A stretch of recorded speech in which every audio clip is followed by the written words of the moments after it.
Why doesn't Russia support China in the South China Sea? Strategic and political factors keep Moscow from backing Beijing on the South China Sea disputes. Recently, tensions over maritime disputes in the South China Sea seem to have surpassed even those caused by the Senkaku, Diaoyu Islands. China and Vietnam are embroiled in their worst political conflict in decades over an oil drilling platform near the Paracel Islands. The resulting anti-China protests in Vietnam brought China-Vietnam relations to a temporary halt. In addition, the Philippines' detention of Chinese fishermen has increased the discord between China and the Philippines.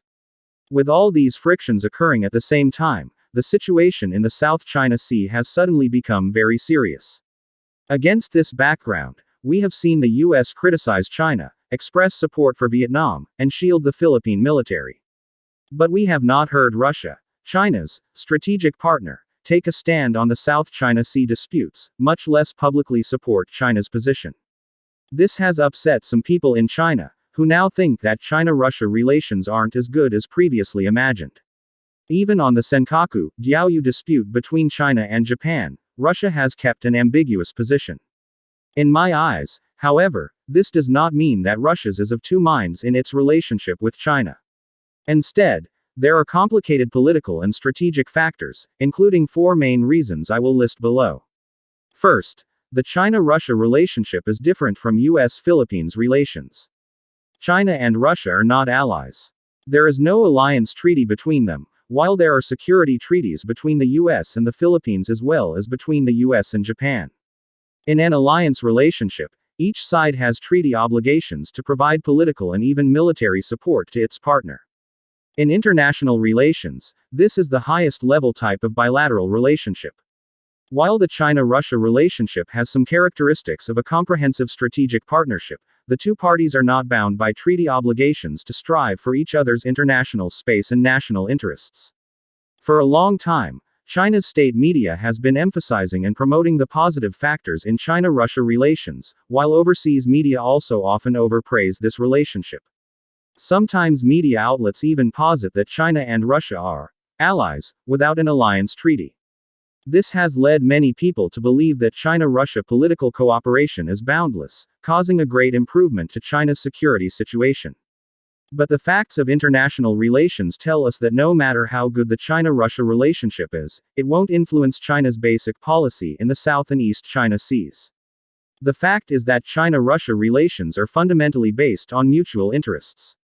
The South China Sea is not a place where Russia can expand its interests, nor is it necessary for Russia to interfere in this region absent a formal alliance with China. Chinese people cannot misinterpret the character of China-Russia relations and expect too much from Russia. Second, Russia enjoys good relations with countries bordering the South China Sea and does not need to offend Southeast Asia for the sake of China. As noted above, Russia is not enthusiastic about publicly backing China on the South China Sea issue. One of the most important reasons for this is that Russia enjoys good relations with many of the Southeast Asian countries. For example, Russia's predecessor, the Soviet Union, was historically even closer to Vietnam than it was to China. Because of the USSR's strong support, Vietnam was able to fight off the United States. Afterward, Vietnam began to undertake anti-China activities, again with Soviet backing. After the collapse of the USSR, Russia inherited this extraordinary friendship. There are no major obstacles to the development of the Russia-Vietnam relationship. There are no serious disputes or conflicts on either the historical or the practical level. And there is one particular area of cooperation between the two countries: defense, where cooperation has stretched from World War II to today. Many of Vietnam's weapons come from Russia, such as the Kilo-class diesel submarines fueling the growth of Vietnam's navy. In addition, in the second half of 2014 Russia will deliver 4 Su-30 Mk2 fighters to Vietnam, which could potentially become weapons in a future China-Vietnam confrontation. Russia also enjoys a good relationship with the Philippines. For example, 2 years ago, 3 Russian Navy vessels, including the anti-submarine destroyer Admiral Panteleiev, arrived in Manila for a 3-day port visit. According to Russia, this visit helped improve Russia-Philippine ties. Third, it's unnecessary for Russia to seek out a direct confrontation with the US over the South China Sea. Currently Russia's focus is in Europe, especially the Ukraine crisis that has already solidified the confrontation between Russia and the West. Such a problem will be difficult to solve in the short term. Given this, Russia has neither the desire nor the ability to confront the US in the South China Sea. Besides, the South China Sea disputes are not really conflicts between China and the United States. The disputes stem from disagreements between the South China Sea border countries about the history and the status quo of maritime rights. The US is only an influencing factor, not a determining factor that will determine the future of the situation. In this context, as an outsider and bystander, Russia has even less of a motivation to support China and criticize the US. Fourth, the development of China has actually caused some worries within Russia. To some people in the West, the discord between China and other South China Sea countries could help restrict China's expansion into other regions. In Russia, there has always been some concern that China's development will lead to the Russian Far East being gradually occupied by the Chinese, with this vast territory, along with its resources, becoming fodder for China's development.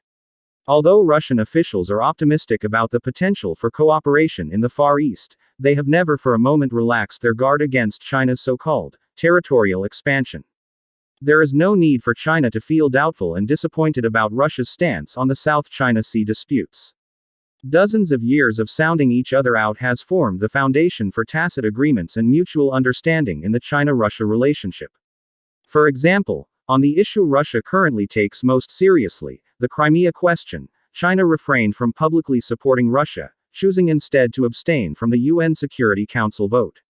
However, this doesn't mean that China opposes Russia's position. By the same logic, Russia's neutral stance in the South China Sea disputes doesn't mean that Russia doesn't support China. Russia has its own ways of supporting China, such as the recent China-Russia joint military exercises in the East China Sea. This display of deterrence caused envy and suspicion in the West. China and Russia leave each other ample room for ambiguous policies, which is actually proof of an increasingly deep partnership. This arrangement gives both China and Russia the maneuvering space they need to maximize their national interests.